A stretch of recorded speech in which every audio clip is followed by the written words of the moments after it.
Car आई है, उनने एक मुस्लिम को एक बाबा बना के और उसका मंदिर का निर्माण करवा दिया, जिसे हम पूछ रहे हैं, हम बेवकूफ़ हिंदू, बेवकूफ़ ब्राह्मण भी उससे पुणे पूछ रहे हैं।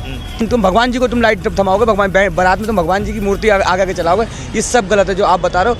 ये बहुत गलत है क्योंकि पैरों में भी आते हैं। और दूसरी बात क्या है, आदमी जानबूझ के मजाक बनाता है हमारा। लोग बैनर में फ़ोटो लगा देते हैं, कोई जिहादी जा रहा है वो बैनर फाड़ लिया है और वो बैनर के नीचे डाल रहा है ज़मीन पे और गलत काम कर रहा है, दिखा रहा है कि हमारा अपमान कर रहा है। सबसे बड़ी गलती हमारे हिंदुओं में है कि पहले हम लोगों को इन लोगों पर सबक सिखाना चाहिए जो भगवान के नाम पे व्यापार कर रहे हैं। व्यापार अच्छी बात है, और भगवान के नाम पे व्यापार जो करता है उस पर सख्त सख्त कार्रवाई होनी चाहिए, वरना एक दिन ऐसा आएगा कि हम ही लठियाँ उठाएंगे और इनकी सब इनके अंदर समझ की कमी होती है। हिंदू अगर हिंदू का विरोध कर रहा है तो किसी अन्य की आवश्यकता नहीं पड़ती है उसे काटने के लिए, उसे बांटने के लिए, उसे दफन करने के लिए। वो स्वयं ही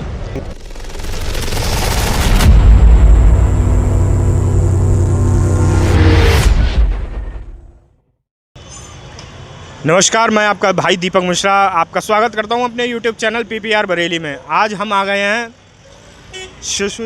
सरस्वती विद्या मंदिर कॉलेज, इंटर कॉलेज पे आ चुके हैं। यहाँ पर एक हिंदू सम्मेलन चल रहा है। आइए इसमें देख के चलते हैं कि इसमें क्या हो रहा है और लोगों से बात करते हैं कि ये हिंदू सम्मेलन किस उपलक्ष्य में रखा गया है और इसकी क्या क्या विशेषता। तो इंटर कॉलेज के अंदर हम आ चुके हैं और इंटर कॉलेज के अंदर हम जैसा देख पा रहे हैं कि यहाँ पर इतनी भीड़ भाड़ है, वहाँ पर लोगों का खाना चल रहा है, मतलब एक तरीके का भंडारा चल रहा है। तो जो भंडारा चल रहा है उसको तो हम आपको दिखा सकते हैं, और मैंने आपको जो पहले भी वीडियो दिखाई हैं वो भंडारे की हैं, पूरे कॉलेज की हैं। मैं आगे चलता हूँ, 2-4 लोगों से बात करते हैं। आइए अपने आगे थोड़ा सा चलते हैं। एक भैया जुड़ चुके हैं हमारे, हम इन भैया से बात करते हैं कि ये जो हिंदू सम्मेलन रखा गया है ये किस उपलक्ष्य में रखा गया है। क्या नाम है भैया? जयप्रकाश देवनानी। जयप्रकाश, जय श्री राम भैया। किस उपलक्ष्य में ये सम्मेलन रखा गया है? ये भाईचारे के लिए रखा गया है। भाईचारे के लिए। अच्छा, इससे लोगों को क्या प्रेरणा मिलेगी? इसमें आपस में एक दूसरे से एकजुटता होगी। अच्छा, एकजुटता होगी।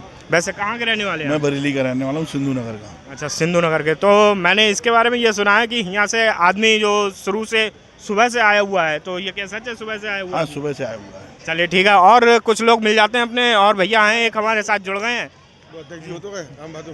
आइए भैया से बात करते हैं। अध्यक्ष जी ने बता दीजिए सब कुछ तुम्हें। बताइए क्या नाम है भैया आपका? मेरा नाम राजा। राजा भैया हैं। राजा भैया से कुछ पूछ लेते हैं। भैया कुछ विशेषता बता दें इस सम्मेलन की। सम्मेलन की विशेषता ये सब एक होकर रहेंगे हम लोग। अच्छा, हिंदू सम्मेलन इसीलिए। भारत माता का कैलेंडर है। अच्छा, इस बच्चे से बात कर लेते हैं। क्या नाम है बेटा? जी मेरा नाम कृष्णा है।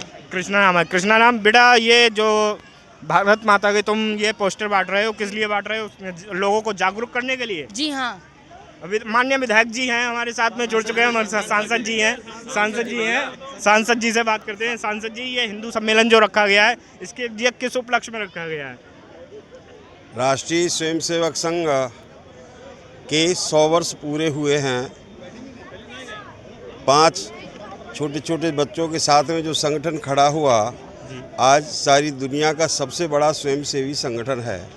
उसके 100 वर्ष पूरे होने पर पूरे देश भर में 1 लाख हिंदू सम्मेलन, हर गली मोहल्ले में हिंदू सम्मेलन, उस क्षेत्र के हजार संख्या के कम से कम हिंदू सम्मेलन हों और हिंदुत्व के लिए उनको जागृत किया जाए। हिंदू समाज संगठित हो, जात बिरादरी पंथ संप्रदाय से ऊपर उठकर हिंदुत्व के नाम पर देश को इकट्ठा करना, विश्व के हिंदू समाज को जागृत करना, इस उपलक्ष्य में ये कार्यक्रम है। इतना तो मुझे समझ में आया, बाकी अभी मंच से कुछ बताया गया तो हम लोग। अच्छा सांसद जी, मैं एक सवाल पूछना चाहता हूँ। जो आज की युवा पीढ़ी है उसे आप ऐसा क्या कहना चाहेंगे जिससे वो हिंदू सम्मेलन या हिंदुत्व के लिए बात करे? यहाँ पर अभी देख रहे होंगे नज़र दौड़ाकर, यहाँ पर बड़ी संख्या 60-70% वही युवा, नौजवान, बच्चे, पढ़ने वाले विद्यार्थी वही हैं। यहाँ पर बड़े बूढ़ों की संख्या 20-25% ही होगी। 60-70% युवा है और वो सब हिंदू समाज के लिए, हिंदुत्व के लिए अपने आप स्वतः जागृत हो रहा है और धीरे धीरे संस्कारों उसके अंदर उतरें, उसके लिए संघ के अपने तरीके के कार्यक्रम हैं और उन माध्यमों से उनको और जागृत बनाने का, उनको और ओजस्वी तेजस्वी बनाने का, देश के लिए और उपयोगी बने, उसके लिए संघ के बहुत सारे कार्यक्रम हैं। उनमें से उनके माध्यम से संगठन नीचे तक जा रहा है और युवा आज का युवा वो राष्ट्रीय स्वयंसेवक संघ से जुड़ा हुआ है और जुड़ रहा है, और वो देश के लिए और उपयोगी बने उसके लिए वो काम कर रहा है। ठीक है, जय श्री राम से पूछते हैं, क्या नाम है भैया? मेरा नाम संजीव शर्मा है और मैं श्री बाबा वनखंडनाथ मंदिर सेवा समिति है उसका अध्यक्ष हूँ जी। भैया, और मैं आपसे बस एक सवाल पूछना चाहता हूँ। ये जो हिंदू सम्मेलन में हम जिसमें आए हुए हैं, इतनी ज़्यादा भीड़ इसमें उमड़ी हुई है और कुछ हिंदू होते हैं जो हिंदुओं का ही विरोध करते हैं, आप उनके लिए क्या कहना चाहते हैं? उनके अंदर समझ की कमी होती है। हिंदू अगर हिंदू का विरोध कर रहा है तो किसी अन्य की आवश्यकता नहीं पड़ती है उसे काटने के लिए, उसे बांटने के लिए, उसे दफन करने के लिए। वो स्वयं ही बहुत काफ़ी हो जाता है। क्योंकि आप ये देखिए कि पूरे विश्व की जनसंख्या, पूरे विश्व के देश, और उसमें एकमात्र हमारा हिंदू देश, जिसको हम लोग पूर्णतः हिंदू राष्ट्र नहीं कह सकते। हम लोग तो कहते हैं, लेकिन पूर्णतः सरकारी तौर पर अभी तक कोई हिंदू राष्ट्र नहीं कहते हैं। ऐसा हमारा भारत है, क्योंकि यहाँ सभी जाति मानसिकता में बहुत बड़ी, अब चूँकि लगातार हिंदू सम्मेलन हो रहे हैं हिंदुत्व की, जहाँ हर जगह मारे काटे जा रहे हैं। विदेशों में आपको देखने को मिल रहा है बांग्लादेश में हिंदुओं की क्या स्थिति कर दी है, पाकिस्तान में 28% से 1.5% रह गए हैं। हर देश का यही हाल है। अफ़गानिस्तान हिंदू विहीन हो चुका है। चारों तरफ यही हाल है। हमारे यहाँ 25 से 30 ज़िले ऐसे हैं जो बिल्कुल अल्पसंख्यक हिंदू हो गए हैं। वहाँ पर कई प्रदेश हमारे अल्पसंख्यक हो गए हैं। 8 से 9 ऐसे प्रदेश हैं जो अल्पसंख्यक हो गए हैं। उसके बाद भी अगर हिंदू नहीं जागा, हिंदू नहीं समझा, हिंदू की समझ में नहीं आई, तो फिर इन्हें बचाने के लिए कोई ऊपर से और कोई शक्ति नहीं आएगी। क्योंकि भगवान की जो शक्ति है वो आपके अंदर विद्यमान है। वो आपको बोलती है, आपको बताती है कि आपको समझना चाहिए कि जाति पाति के बंधन में नहीं बटना है और अपने भाई का हाथ पकड़ के चलना। अगर कोई कमज़ोर भाई है तो उसे ताकत दो, उसे कमज़ोर मत करो। ये हमारे यहाँ सबसे बड़ी बात है। और जो आपने एक सवाल पूछा था कि हिंदुओं को कमज़ोर हिंदू ही करता है, तो उसका एक बहुत ज़्यादा स्पष्ट कारण स्पष्ट है बिल्कुल, कि उनमें समझ की कमी नहीं है, और या वो अपना कुछ ऐसे मस्त घूम रहे हैं, उन्हें पता ही नहीं है कि भविष्य में उनके साथ भी क्या होगा। जम्मू कश्मीर की हालत आप देख सकते हो कि हम लोग वहाँ पर अब से 60 साल 80 साल पहले बहुत शानदार व्यापार करते थे। बड़े बड़े करोड़पति, अरबपति, खरबपति उस समय हुआ करते थे।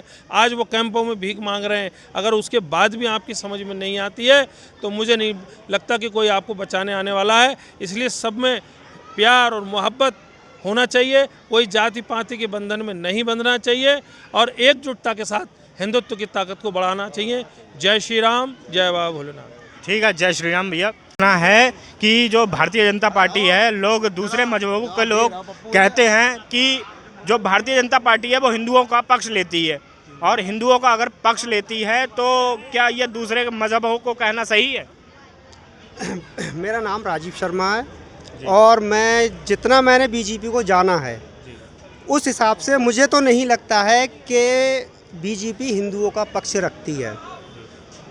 अभी आपने देखा होगा कि कुछ समय पहले हमारी बीजेपी सरकार में बजट आया था।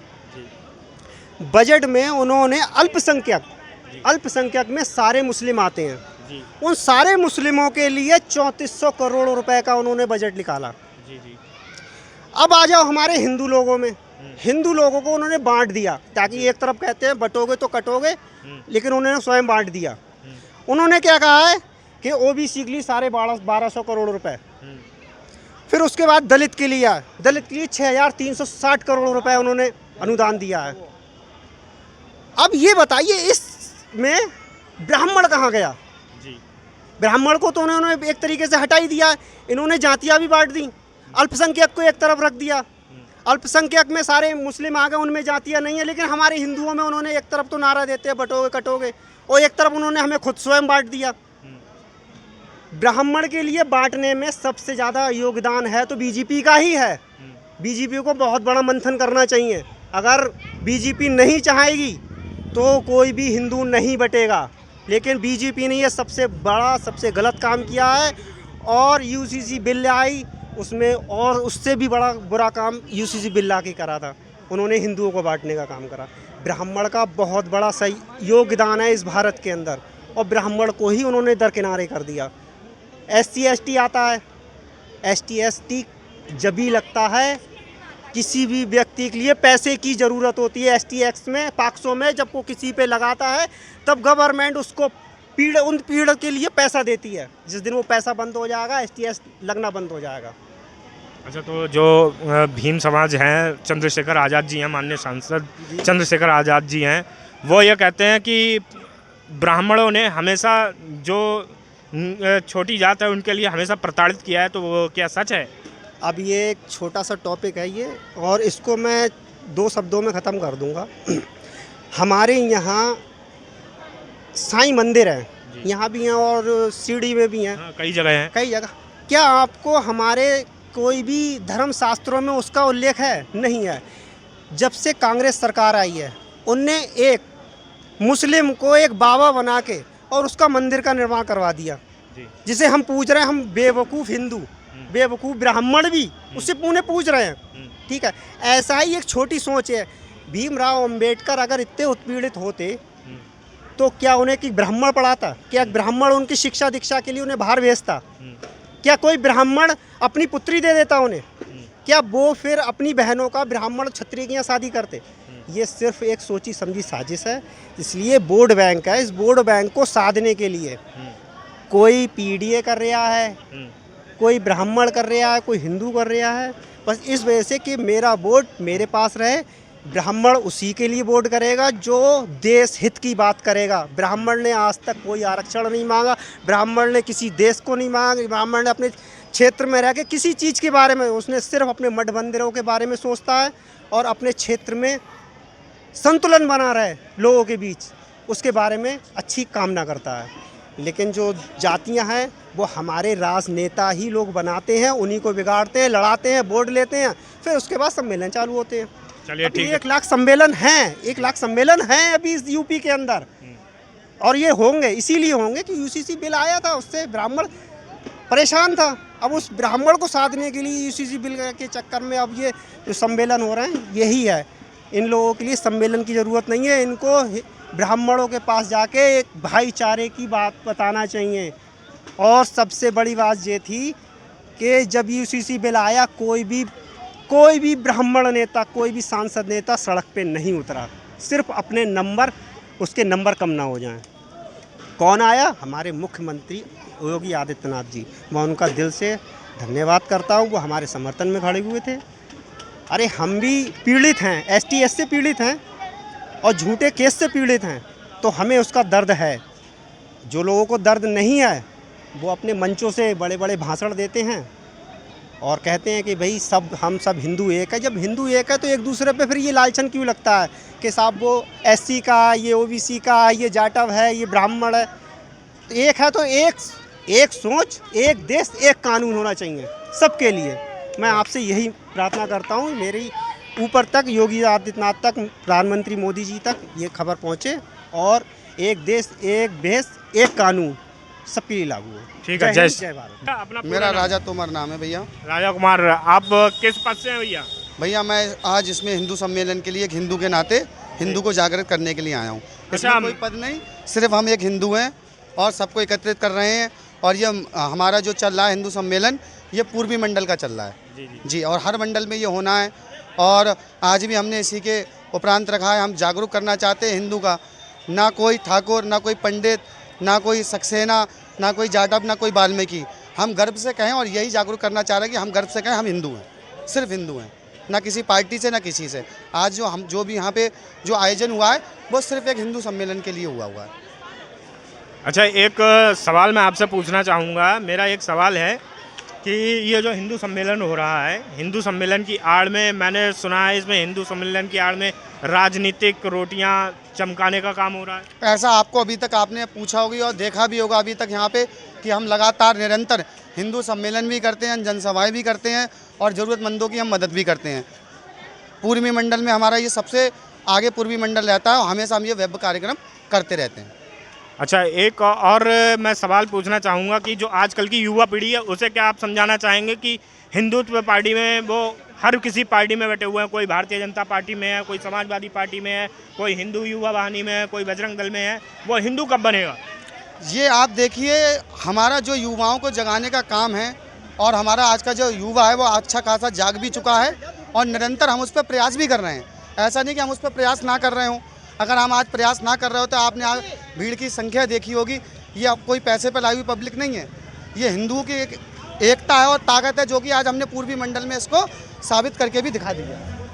अच्छा, एक और हमारे अंकल जी हमारे साथ जुड़ चुके हैं। नाम बताइए, क्या नाम है आपका? मेरा नाम ओम प्रकाश सिंह हिंदू। अच्छा, ओम प्रकाश सिंह हिंदू, बहुत खुशी हुई मुझे आपसे मिलके। और मैं आपसे एक सवाल पूछना चाहूँगा, जो आजकल की युवा पीढ़ी है, युवा पीढ़ी को आप ऐसा क्या बताना चाहेंगे कि ज़्यादा से ज़्यादा हिंदू सम्मेलनों में एकत्रित हो? मैं हिंदू युवा पीढ़ी को, मतलब हिंदू युवा पीढ़ी को मैं आपके माध्यम से ये संदेश देना चाहता हूँ कि अगर हम बटेंगे तो कटेंगे, नेक रहेंगे तो सेफ रहेंगे। और हमारी युवा पीढ़ी कुछ भटक गई है, आपके माध्यम से मैं उनको अवगत कराऊंगा कि जो युवा पीढ़ी भटक गई है, जो मोबाइलों में दिन रात लगी रहती है, ना कि वो अपना पढ़ाई लिखाई करें और जहाँ पर भी जाएं वो सिर्फ हिंदू का जो हमारा एक सनातन धर्म का टीका है वो टीका लगा के जरूर जाए। हर बच्चा, हर बेटी, हर माँ, हर बहन, हर पिता टीका लगा के जरूर निकले, जिससे कि हमारी पहचान लगे, सामने वाले को लगे ये हिंदू है, ना कि वो आपने देखा होगा, अब नहीं उस बारे में जाऊंगा, कि जहाँ पर भी जाते हैं लोग उनकी एक पहचान है। जी जी जी। हमारी सिर्फ पहचान पहले हुआ करती थी महात्मा गांधी वाली टोपी, लेकिन वो तो पहचान हमने खो दी। लेकिन अब एक पहचान जरूर रह गई है कि हम जब भी घर से निकलें, जब भी निकलें, माँ निकले, बहन निकले, बेटी निकले, भाई निकले, पिता निकले, तो टीका जरूर लगा के निकलें। जय श्री राम, भारत माता की जय। ठीक है, एक भैया और जुड़ चुके हैं हमारे, और एक भैया से और बात करते हैं। क्या नाम है भैया? भैया ओम प्रकाश श्रीवास्तव। ओम प्रकाश श्रीवास्तव जी, मैं आपसे एक सवाल पूछना चाहूँगा कि जो भारतीय जनता पार्टी है, भारतीय जनता पार्टी, लोग कहते हैं कि ये हिंदुओं की पार्टी है, और मजहबों के लोग और धर्मों के लोग ये पूछते हैं ये कि ये हिंदुओं की पार्टी है, तो आप इस पर क्या कहना चाहेंगे? ये हिंदुओं की पार्टी नहीं है, ये सबका विकास कर रही है। आप देख रहे हैं कि हमारी मोदी सरकार मतलब सबसे ज़्यादा गल्ला बांट रही, क्या हिंदू थोड़ी ले रहे हैं उसमें सभी जात में सबसे ज़्यादा फ़ायदा मतलब अदर कास्ट को हो रहा है। और इसका सबका साथ सबका विकास लेकर चल रही है, ऐसा कुछ नहीं हिंदू को लेकर चल रही है। लेकिन हिंदुस्तान में रह के जो हिंदू की बात करेगा वो ही इस पर राज करेगा, मतलब उस तरीके से। तो भारतीय जनता पार्टी सबको विजन ये है कि सबका साथ सबका विकास और सबको साथ लेके चल रही है। इसमें जय हिंद, जय भारत। अच्छा, एक सवाल कोट करना चाहता हूँ जी। भैया ने कहा बीजेपी सरकार सबका साथ सबका विकास के हिसाब से चल रही है, और ये बहुत अच्छी बात है। लेकिन अभी जो बजट आया था ये सबका साथ सबके विकास की तरह से बजट नहीं था। अल्पसंख्यक के लिए 3400 करोड़ रुपए, अल्पसंख्यक, कोई जाति नहीं, कोई पंथ नहीं, सिर्फ अल्पसंख्यक। अब आ जाओ हिंदू पे। हिंदू के लिए उन्होंने क्या काम करा है, अभी मैं आपको आंकड़ों के हिसाब से बताता हूँ। 1200 करोड़ रुपए ओबीसी हिंदू से अलग कर दिया। अब आ जाओ दलित पे। दलित पे 6360 करोड़ रुपए अलग कर दिया, हिंदू का एजेंडा ही ख़त्म कर दिया। क्या दलित और ओबीसी ही इस समाज के दायरे में रहते हैं? बाकी कोई दायरे में नहीं है। ब्राह्मण कहाँ गए?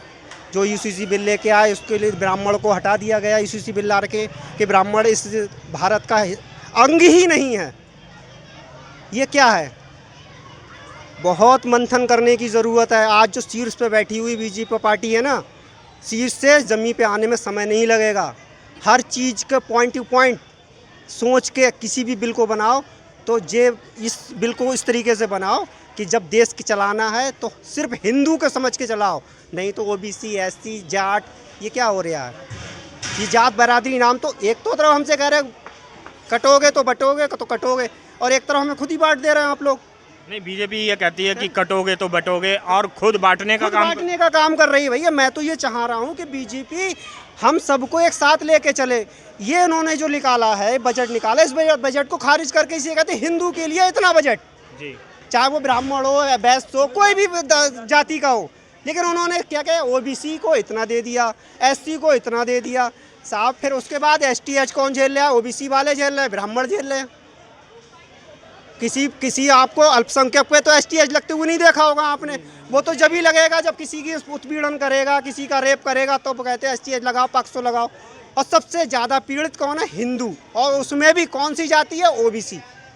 हम आपको बहुत मंथन करने की ज़रूरत है, राजनीति से नहीं, अपने बच्चों के भविष्य के बारे में सोच के चलना पड़ेगा कि हमारा जो छोटा भविष्य है वो जब बड़ा होगा ना तो उसकी नींव हम लोग रखेंगे। अगर हमारी नींव कमज़ोर होगी तो आज मोदी जी राज कर रहे हैं, कल और कोई राज करेगा आके। जब नींव कमज़ोर होगी तो कोई भी जाके हिला देगा। अच्छा, तो मेरा सब एक सवाल पूछना है आप लोगों से कि जो भारतीय जनता पार्टी आरक्षण की बात करती है, आरक्षण किसी एक वर्ग को दे दी गया, क्या वो आरक्षण देना सही है? हो सकता है पार्टी का कुछ अपनी नीति हो, मतलब उस पर विचार कर रही हो सकता है आगे कुछ इसमें मतलब भलाई हो। ये पार्टी का मंथन है, मतलब उसके विषय में हम ज़्यादा नहीं कहना चाहूँगा। ये पार्टी की सोच है, ये पार्टी की वो है, क्योंकि हम लोग बड़ा छोटे कार्यकर्ता हैं, ज़मीनी स्तर से लिखे हुए हैं, तो ये पार्टी जाने क्या कर रहे हैं। हो सकता है इसमें कुछ भविष्य में छुपा हुआ उसका राज हो कुछ। अच्छा, संविधान में मैं इसको कोट करना चाहता हूँ। एक मिनट, आर्टिकल के 7 अध्याय में जो लिखा हुआ है उसमें लिखा है कि सभी वर्ग एक सामान्य हैं। सभी वर्ग जब एक सामान्य है तो आरक्षण का तो कोई मुद्दा ही नहीं उठता है उसमें। अगर आरक्षण किसी को दिया जा रहा है, अगर कोई जनरल कास्ट से है, कोई ओबीसी कास्ट से है, अगर किसी को आरक्षण दिया जा रहा है तो आरक्षण तो उसमें होना ही नहीं चाहिए। तो आरक्षण के बारे में आप क्या कहना चाहेंगे भैया? मैं भैया देखिए ज़मीनी स्तर का कार्यकर्ता हूँ, आरक्षण के बारे में मैं कुछ नहीं बोलूँगा। माननीय नरेंद्र मोदी और माननीय हमारे जो मुख्यमंत्री हैं योगी आदित्यनाथ जी, उन्होंने इतने विकास कार्य कर दिए हैं। ये आपको भी पता होगा कि आज से 8 साल या 10 साल पहले युवा किस प्रकार से प्रताड़ित था, महिलाएं किस प्रकार से थी। आरक्षण के बारे में ये तो शीर्ष नेतृत्व का काम है। मैं बहुत छोटा एक बूथ अध्यक्ष हूँ, तो उसी लेवल पे मैं काम कर रहा हूँ, और बाकी हमारा सबका साथ सबका विकास लेके चल रही है। और पार्टी जल्दी जो बिल आया उस पर भी कुछ ना कुछ शेष नीतिबद्ध उस पर कुछ ना कुछ जरूर अमल करेगा। अच्छा, देखते रहिए हमारा यूट्यूब चैनल PPR बरेली। आइए कुछ और लोगों से बात करते हैं। फिर से बताइए, क्या नाम है अंकल जी आपका? कमल किशोर शर्मा, राष्ट्रीय स्वयंसेवक संघ में भाग सारे शिक्षण प्रमुख की जिम्मेदारी मेरी ओर है। सबसे पहले मैं ये कहना चाहता हूँ, आज राष्ट्रीय स्वयंसेवक संघ अपने 100 वर्ष पूरे कर चुका है। उसी उपलक्ष्य में वर्ष भर में हम लोग 8 बड़े कार्यक्रम कर रहे हैं। पहले विजयदशमी का कार्यक्रम किया, उसके बाद जन जागरण के कार्यक्रम किया, जगह जगह संपर्क किए, उसके बाद ये हिंदू सम्मेलन हो रहे हैं। आज बीजेपी क्या कर रही है इस विषय को हम बाद में बात करेंगे। मुख्य रूप से संगठन ने जिस उद्देश्य से ये कार्यक्रम रखे हैं उन पे हम लोग चर्चा करते हैं। तो ये देखने में आया है इतने बड़े पैमाने पे कि आखिर क्या आवश्यकता पड़ गई हिंदू सम्मेलन करने की। भारत में समस्त समाज के बहुत प्रकार के लोग रहते हैं, हर जात के हैं, समाज के हैं, लेकिन फिर भी एक नहीं हो पा रहे हैं। हमने ये देखा है बाहर के विदेशी आतताई बार बार आए और हमको तरह तरह से तोड़ने का, नुकसान पहुंचाने का काम किया, भारतीय संस्कृति पर आघात किया। कई बार शक, हूण, कुषाण और चंगेज खान जैसे लोग आए, मुगल आतताई भी आए, लेकिन यहाँ आने के बाद हम लोगों ने देखा कि जो भी आया वो हमें लूट के गया, नुकसान पहुँचा के गया। आगे डॉक्टर केशव बलीराम हेडगेवार ने राष्ट्रीय स्वयंसेवक संघ की स्थापना 1925 में ये सोच के की कि हम सब सारे हिंदुओं को केवल अपने ही बारे में ना सोचें, सब लोगों को जोड़ करके चलेंगे। तो ये हर समाज में कोई ना कोई वीर पुरुष हुआ है, कोई ना कोई महापुरुष हुए जिन्होंने देश के लिए काम किए हैं, लेकिन सब एक कुछ समय के लिए कर पाए। उसके बाद नीचे के जो अनुयायी हैं उनका अनुसरण नहीं कर पाए और वो उनकी विचारधारा समाप्त हो गई। लेकिन संघ ने उन महापुरुषों को एकजुट, एक राय बनाने का काम किया। और हम देखते हैं राष्ट्रीय स्वयंसेवक संघ के कार्यकर्ता हर महापुरुषों को सम्मान देते हैं। उनका सम्मान देने के साथ साथ उनके नीचे के लोगों में जात पात, छुआछूत, ऊंच नीच, भेदभाव को छोड़ करके संघ में यही सिखाया जाता है कि अगर आपका नाम सुनील है तो सुनील जी करके संबोधित करें। मेरा नाम कमल है, कमल जी। कोई ये नहीं जानता ये ब्राह्मण है, क्षत्रिय, शूद्र है वैसे। और ये काम बहुत ज़रूरी है। जब तक हम सब लोगों को समानता की दृष्टि से नहीं देखेंगे तो हम लोग आपस में बढ़ेंगे, एक दूसरे को नीचा देखने की कोशिश करेंगे। तो नीचे ना दिखा करके हम सबको एकजुट रहना है। भारत पर जब भी कोई मुसीबत आएगी सब एक साथ मिलकर के उसका सामना करें, चाहे वो आर्थिक समस्या हो, सामाजिक हो, देश हित की बात हो। तो उसके लिए एकजुट रहें, एक साथ मिलकर काम करेंगे, तभी हमारा कल्याण होने वाला है। भारत माता की जयकार देखने का, करने का हमने जो सपना देखा है वो तभी साकार होगा जब सब मिलके उसके लिए प्रयास करेंगे। ठीक है, जय श्री राम। तो जैसा कि देख पा रहे हैं हमारी एक माता जी जुड़ गई हैं, इनसे हम बात करना चाहते हैं। जी माता जी क्या नाम है आपका? रानी देवी। रानी देवी नाम है। मैं इनसे ये पूछना चाहता हूँ कि ये हिंदू सम्मेलन में आप सुबह से आई हुई हैं, इसका क्या प्रयास है? इसका प्रयास यही है कि हिंदू को सबको इकट्ठा किया जाए, मगर उसके साथ साथ प्रयास ये भी होना चाहिए, सबको सम्मान होना चाहिए। जातियाँ पातियाँ ख़त्म करके अगर सनातन धर्म लाना चाहते तो जातियाँ ख़त्म की जाए सबसे पहले, तब तो हम बराबर हो जाएंगे सब। अगर जातियाँ नहीं ख़त्म होंगी तो हिंदू इकट्ठा होना मुश्किल हो जाएगा। नहीं तो ये सम्मेलन करने से, ये प्रोग्राम करने से क्या जातियों में जो बटे हुए इंसान हैं, जो जातियों में बट रहे हैं, वो क्या ख़त्म हो पाएगा? वो ख़त्म होगा अगर हमारे ऊपर से राजनीति न ख़त्म करेंगे। और जातियों में राजनीति चल रही है, और राजनीति जो तो नहीं राजनेता नहीं चाहेंगे तब तक ये जातियाँ नहीं ख़त्म। क्यों? उनका फूट और लूट दो काम होते हैं। और जब तक अगर अपनों को इकट्ठा करने के लिए सबको सामान्य लाओ, समझो, जाति पाति ख़त्म करके कोई आरक्षण मत दो, कोई आरक्षण से कोई अंतर नहीं है। जो योग्यता वाला है वो बैठेगा कुर्सी पे, बिल्कुल है, और अयोग्य है वो पीछे रह जाएगा। मगर सबको सम्मान कर दी जाए, किसी का आरक्षण नहीं रखा जाए। हमें आरक्षण से खुश, हमें खुश नहीं है। क्यों आरक्षण मिलती कब है? वैकेंसी खाली पड़ी रहती है। इसे आरक्षण जो है ख़त्म करके सबको सम्मान किया जाए, सब बराबर आए, और जातियाँ ख़त्म की जाएँ, तब सनातन धर्म ला पाएंगे। जब तक जातियों का गांव में जब जाएंगे, हम गांव की स्थितियां देखो, शहर में तो सब समान जी रहे हैं, गांव में स्थिति जीना हराम है। गांव के लोगों से पूछो आके कौन सी स्थिति में जी रहे हैं, कैसे जी रहे हैं। बड़े बड़े उत्पीड़न होते हैं, उनको प्रॉपर्टी कब्जा, उनको घर से गाँव से बाहर निकाल कर देते हैं, कब्जा करते करते। ये हाल है गाँव में, हमने देखा है खुद। जो अगर गाँव में भी अगर खुद अपने उसकी स्थिति अच्छी है वो तो सही है, अगर वो कमज़ोर वर्ग है उसको मारपीट भी होते, उसकी कब्जा भी किया जाता, प्रॉपर्टी से भी सब कुछ, हर तरीके, उसकी मजदूरी भी नहीं दी जाती। बहुत सी चीज़ें होती हैं, इसलिए गांव की तरफ निकल के देखना चाहिए गांव में क्या हो रहा है। शहर में तो सब जी रहे हैं, सब अच्छा पहन रहे हैं, अच्छा खा रहे हैं, सब बराबर बैठ रहे हैं और खा रहे हैं। हमारे इससे गाँव की तरफ जाना चाहिए, हमारे सनातन धर्म तब देखना चाहिए सनातन में कि हाँ गाँव में सनातन धर्म कैसा है। गाँव की स्थितियाँ जाके देखोगे, बहन बेटी है, किसी के छेड़छाड़ करते हैं, किसी को क्यों एक गरीब स्थिति को उसको कर देते हैं, एससी वाले करते हैं, एसटी वाले करते हैं। वहाँ पे ऐसा नहीं है, उसकी प्रॉपर्टी कब्जा कर देते, गांव से बाहर कर देते निकाल के ज़बरदस्ती। उसका इतना किया जाता है कि वो निकलने को मजबूर हो जाता है घर से। हमने खुद देखा गाँव में ऐसे पूरा गाँव में से पूरी स्थितियाँ साफ कर दी, जहाँ पे ऐसे एसटी वर्ग के लोग रहते हैं उनको हटा के बाहर कर दिया जाता है। ऐसे ही मुस्लिम क्षेत्र में होता है, जहाँ बाहुबली मुस्लिम, वहाँ हिंदू का सफाई हो चुका है। मैंने खुद देखा जहाँ हिंदू पूरा निकाल दिया गया। क्यों? एकता होती, कौन निकालने वाला पैदा होता। हमने खुद नकटिया जाके हिंदू बगल से मस्जिद की बुनियाद उखाड़ के फेंकी। हमें एकता तब होनी चाहिए, अभी एकता बन के तभी दिखाओ। गांव की तरफ जाओ, जो यहाँ सम्मेलन करने से गांव में सम्मेलन किया जाए, तब पता स्थिति पता साफ होगी कि गांव में स्थितियाँ क्या हैं और कितना पिछड़ा हुआ इंसान है, क्या उत्पीड़न होता है उसके साथ में। चलिए ठीक है, माता जी से बात कर, ठीक है, माता जी से बात करके बहुत खुशी हुई। ठीक है, जय श्री राम। जैसा कि हम देख पा रहे हैं, इन भाइयों के पास आ गए हैं। इन भाइयों के पास मेरा मन में एक सवाल है बहुत बड़ा। मैं जब भी देखता हूँ कि बड़ी बड़ी चादरें, उन पे गणेश जी की तस्वीर, राधा रानी जी की तस्वीर, या कैलेंडर है, कार्ड हैं, शादी के जो इनविटेशन कार्ड आते हैं उन पे गणेश जी को बना दिया जाता है। फिर वही कार्ड जिनका काम ख़त्म हो जाता है आदमी फेंक देता है, कूड़े में फेंक देता है, और किसी मज़हबों के साथ मजाक नहीं होता है। मगर हमारे हिंदू देवताओं के साथ में इतना मजाक होता है जैसे कोई मजाक। अभी मैंने एक दृश्य देखा कि काली माता को उनने इस तरीके से प्रदर्शित किया कि एक नग्न महिला को नचाया जा रहा है। तो काली माता हमारी इस तरीके की नहीं है। जब उनका प्रचंड रूप होता है तो विनाश होता है। और इसी बात पे हम कुछ लोगों से बात करने आए हैं। क्या नाम है भैया आपका? मेरा नाम सोनू ठाकुर है, मैं राष्ट्रीय सेवा के प्रदेश महामंत्री हूँ। जो आपने बात कही वो बिल्कुल सही है, और आपने जो बात कही उसमें मैं आपको बताऊँगा बहुत चीज़ें ऐसी जैसे पहले हम बरेली की बात करते हैं। हमारे नगर निगम द्वारा जो विकास कार्य किया गया कि विकास के नाम पे जो पेंटिंग बनाई गई वो भगवानों की बनाई गई, किसके किनारे? नालियों के किनारे। आज लोग ना खड़े होकर वहाँ पेशाब कर रहे हैं, लोग वीडियो बना के डाल रहे हैं, भगवान का अपमान कर रहे हैं। जागरण पार्टियों में आप देखते हो भगवान को कोई नचा रहा है, कोई कुछ कर रहा है। एक वो आते हैं महाकाल, भांग के गुल्ले आ रहे हैं, उस पर महाकाल लिख के आ रहे हैं, धूप अगरबत्ती आ रही है, उस पर सरस्वती माता की तस्वीर बन के आ रही है।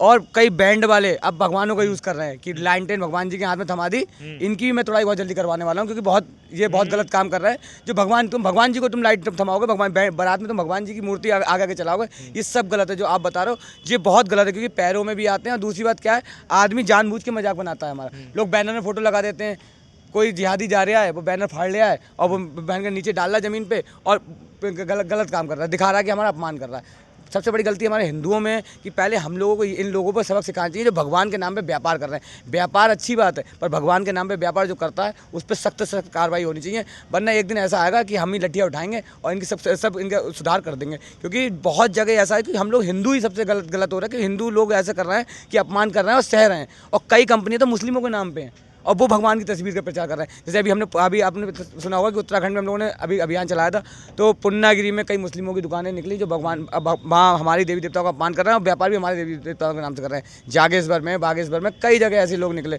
आप देखिए, जो जैसे अभी आपको पता है यूनिवर्सिटी का ही मामला आया था, जैसे वैष्णो देवी यूनिवर्सिटी है, तो उसमें भी आपको सुनने में आया होगा कि वहाँ 50% 50% आपने सीट अदर मुस्लिम का कास्ट को कर दी, यानी उससे कर दी। इसका मतलब आप क्या करना चाह रहे हैं कि आप हमारे ही पैसे का, हिंदुओं के पैसे का प्रयोग आप सब ये कर रहे हैं। मदरसे का पैसा तो आपने कभी नहीं देखा, और कभी आपने किसी और धर्म के व्यक्ति की आपने कभी तस्वीर देखी जो अपमान कर रहे हो कि वो अपने उसका व्यापार हो रहा हो? कभी नहीं हो सकता। क्यों? वो जागरूक हैं, हम लोग जागरूक नहीं है। हम लोग देखते हैं सरस्वती माता के अगरबत्ती का पैकेट ज़मीन में पड़ा हुआ है, आदमी पैर रख के चला जा रहा है, उन्हें कोई फ़र्क नहीं पड़ रहा है। ये अपमान जो होता है ना, इसके खिलाफ हम लोगों को ज़रूर एक्शन लेना चाहिए। क्योंकि शहर के अंदर उमेश गौतम जी से बहुत जल्दी मांग करने वाला हूँ कि जो तस्वीरें बनाई हैं, आप पेंटिंग बनाइए रोड पे भगवान बनाने की जरूरत नहीं है, क्योंकि भगवान का अपमान हम नहीं सहेंगे। क्योंकि भगवान का अपमान आप जहाँ हो रहा है, लोग तस्वीरों के नाम से कर ही रहे हैं।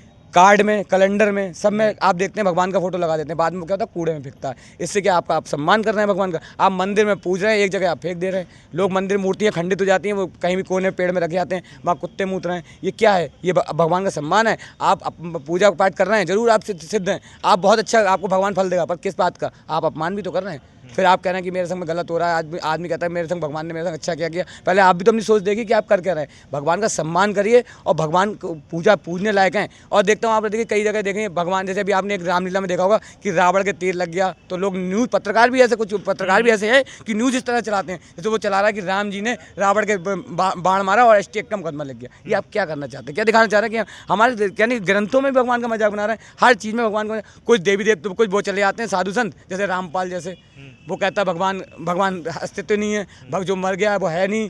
ये इस तरह के कई लोग बातें करने आते हैं। ऐसे लोगों को हिंदू वाली सरकार आप कहते हैं, पहले तो इन लोगों को लठी चलानी चाहिए जो भगवान का नाम का मजाक बना रहे हैं, जो बाबा बन के हिंदुओं को ही भटका रहे हैं, और ऐसे लोग ही हिंदुओं को गुमराह कर रहे हैं। और इसीलिए आज हम 80% होने के बाद भी अल्पसंख्यक कहलाने के लायक हैं। 8 राज्यों में हम हिंदू कम हो चुका है। हम लोग ये चीज़ दिलचस्पी नहीं ले रहे। कश्मीर में कश्मीरी पंडित थे और लोग थे, क्या पहले सक्षम नहीं थे? मगर पार्टीशन के बाद में ऐसा कब्जा किया गया, हल्के के मुसलमानों ने अपनी तादाद इतनी बढ़ा ली कि वहाँ से कश्मीरी के पंडितों को भागना ही पड़ा। ठीक ऐसे ही कई राज्यों में भागना पड़ा है। दिल्ली में लोग पलायन कर रहे हैं, कई जगह पलायन कर रहे हैं, उत्तराखंड में पलायन हो रहा है, देहरादून में पलायन हो रहा है, सब जगह पलायन हो रहा है। संभल में आप कहीं भी आप चले जाइए, हर जगह पलायन हिंदू ही कर रहा है। और हिंदुस्तान में हम रह रहे हैं, हिंदुस्तान में रह के हिंदू पलायन कर रहे हैं तो जाएगा कहाँ? इस्लामिक राष्ट्र बहुत मिल जाएंगे, क्रिश्चियन राष्ट्र आपको बहुत मिल जाएंगे, मगर हिंदू राष्ट्र मुझे एक दिखाइए कौन सा ऐसा राष्ट्र है जहाँ हम हिंदू भाग के जाएंगे। इसलिए अभी भी हम नहीं सुधरे और अपने धर्म को सम्मान करना नहीं सीखेंगे तो हमारा आगे वाला भविष्य बहुत खतरे में है। हमारा देश संस्कृति, हमारे हिंदू नाम की जो सनातन धर्म से हम जीते हैं, सनातन धर्म की संस्कृति खत्म होने का खतरा बहुत बड़ा हुआ। आपकी बात से मैं उस बात से सहमत हूँ कि ये चीज़ बिल्कुल बंद होनी चाहिए, पूर्ण तरह से बंद होनी चाहिए कि भगवान का फोटो, भगवान के नाम पर व्यापार या भगवान का नाम से प्रचार कोई नहीं करेगा। एक यहाँ प्रत्याशी भी है, वो वैसे मुस्लिम है पर बैनर में वोट मांगने के लिए तो हिंदुओं का फोटो लगा रहा है। कई चीज़ें ऐसी सामने आती है। इन लोगों पर सख्त कार्रवाई हो। हम नहीं कहते कि आप अपने धर्म का सम्मान करते हैं तो हमारे धर्म का भी अपमान ना करें, और हिंदुओं से भी कहूँगा कि अपने धर्म का अपमान ना करें, जो दूसरा अपमान करने के लिए वो उसे मौका मिले। इसीलिए मैं मांग करूँगा, सरकार से कहूँगा योगी जी इस पर ध्यान दें, वरना फिर हम ही लोगों को अपने तरीके से ध्यान देना पड़ेगा। पर हम लोग अपने तरीके से ध्यान देते हैं तो अपने मुकदमे लिख जाते हैं। बस ये सबसे बड़ा दुर्भाग्य की बात है कि हम लोगों मुकदमे इस तरह से लिख जाते हैं कि हमें पुलिस दबाव ऐसा बना देती है कि हम कुछ कर ना पाएँ, और खुद भी कुछ करेगी नहीं। सरकार केवल ये कि मैं कुछ ना हम कुछ करेंगे और ना करने देंगे। जैसे नाम है भैया? मेरा नाम है राजीव पंडित। अच्छा, मेरा एक सवाल है आपसे कि जो आजकल जो हो रहा है थूक जिहाद, लब जिहाद, इस पे आप क्या कहना चाहेंगे? सबसे बड़ी समस्या ये थूक जिहाद से ही जुड़ी हुई है। अभी हम छोटे छोटे प्रोग्राम करते हैं और ये कमियां हम हिंदू से ही जुड़ी हुई हैं, और हम हिंदू में ही कमियां हैं। हम दूसरों को दोष जब ही दें जब पहले अपने आप में सुधार कर लें। कोई भी प्रोग्राम करते हैं तो सबसे पहले हमारी थिंकिंग में क्या होता है कि वो व्यक्ति हमसे 2 रुपये कम ले रहा है, लेकिन वो नहीं देखता है कि वो अब्दुल है, कम ले रहा है। और जब वो कोई भी चीज़ हमारे यहाँ भेजेगा कोई धार्मिक स्थल पे, तो उसका भी टॉपिक यही रहेगा, अरे ये धार्मिक स्थल पे जा रही है तो अपना धूक जिहाद ज़रूर करेगा। तो अगर हम कोई भी चीज़ खरीदते हैं तो पहले तो अपने धर्म को देखें, हम किस धर्म के किस जगह पे हम वो चीज़ मंगा रहे हैं, उस हिसाब से उसको उस चीज़ का ऑर्डर दिया जाए। अब जैसे कि ज़्यादातर यही होता है, हमारे जितने भी धर्म के काम होते हैं, सबसे ज़्यादा पानी एक महत्वपूर्ण चीज़ है। पानी, वो पानी मुसलमान के यहाँ से ही क्यों आना है? और ये चीज़ हम हिंदू के ही अंदर है, सिर्फ 2 रुपये कम के चक्कर में। बात बिल्कुल भैया ने सही कही। अगर जो आपको पता चला कुछ उत्तराखंड में कम्बल बिक रहे थे, बहुत सस्ते बिक रहे थे, बाद में जांच हुई तो पता चला वो मरे हुए लोगों के कम्बल उठा के साफ करके वो बेच रहा था। तो आप खुद सोचो ना कि आप सस्ती मिल रही तो कुछ सस्ता ऐसे कैसे मिल जाएगा? जब मार्केट में सस्ता है ही नहीं तो सस्ता मिल कैसे रहा है? वो सस्ता बेच कैसे रहा है? वो ला कहाँ से रहा है? पहले ये जाँच करो, उसके बाद लो। हमारा हिंदू खाली ये सस्ता है या ये चीज़ देखा। मैंने एक चीज़ देखी मुस्लिमों में, मैंने अगर देखा, मैंने कई बार ऐसा देखा मजबूरी में अगर मैं मुस्लिम के पास काम कराने पहुँच गया, उससे राय भी लोगे ना कि हम किसके पास जाएं, तो मुस्लिम की ही राय देगा, आपको किसी हिंदू का पता नहीं बताएगा। पर हमारा हिंदू जरूर मुसलमान का पता बताएगा कि भाई साहब वो खान साहब, वो मियाँ साहब बहुत अच्छे हैं, वो काम कर देते हैं, बहुत अच्छा कर देते हैं। ये हिंदू क्यों?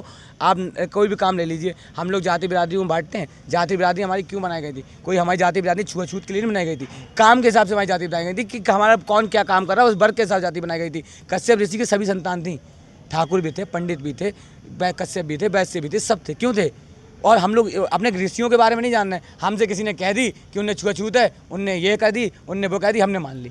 वाल्मीकि जी राम जी के गुरु थे, ठीक, तो उन्होंने तो कभी नहीं माना। निषाद राज उनके क्या नाम दोस्त थे, मित्र थे, तो उन्होंने कभी, भगवानों ने नहीं माना। हम हिंदू कौन, हम लोग कौन होते हैं जो मानने वाले? मुस्लिम इसी बात में अच्छे हैं, उनमें भी शिया सुन्नी सब हैं, मगर जब बात आती है ना इस्लाम की तो सब कहते हैं मुसलमान हैं। और हमारे हिंदू में तब क्या कहते हैं? मैं ठाकुर हूँ, मैं जाटव हूँ, मैं पंडित हूँ, मैं ये हूँ, मैं वो हूँ। जब नुपुर शर्मा की बात चली थी तो सारे हिंदू एक हो गए थे, सारे हिंदू एक नहीं हुए थे, सारे हिंदू एक। हमारा मुसलमान तो एक हो सकता है, आप ये नहीं कहेंगे। चंद्रशेखर जैसे आजाद जैसे लोग बहुत पढ़े हैं जो राम जी का विरोध करने खड़े हो जाते हैं कि हम राम मंदिर नहीं बनने देंगे, कि हम ऐसे नहीं। बहुत ऐसे ऐसे लोग पढ़े हैं, चंद्रशेखर रावण जैसे लोग कि, और चंद्रशेखर रावण जैसे कि आप और ही नाम को बहुत से ऐसे नेता हैं जो केवल जाति बिरादरी की बातें करते हैं। हम ये नहीं कहते अपनी जाति भी गर्व ना करो, ऐसी कोई सी जाति नहीं है जिसने अच्छा काम नहीं किया। महाराणा प्रताप के समय भील लड़े थे, क्षत्रिय जरूर लड़े, क्षत्रिय आधे क्षत्रिय गद्दार थे, उसमें कुछ क्षत्रियों ने गद्दारी भी की थी। तो अब जो गद्दार थे उन्हें हम नीच मानते हैं, हम उनसे छुआछूत मानते हैं। जो गद्दार है उनसे छुआछूत मानेंगे। और ये भी नहीं हम कहेंगे कि मुसलमान सभी गद्दार थे, APJ अब्दुल कलाम जैसे लोग भी थे, बहुत अच्छे लोग भी थे, तो उनसे छुआछूत हमारा नहीं है। हमारा छुआछूत आज है तो उनसे है जो देश के गद्दार हैं और जो हम लोगों को बांटना चाहते हैं। चलिए ठीक है, जय श्री राम। अपनी बात यहीं विराम रखते हैं। ठीक है, जय श्री राम।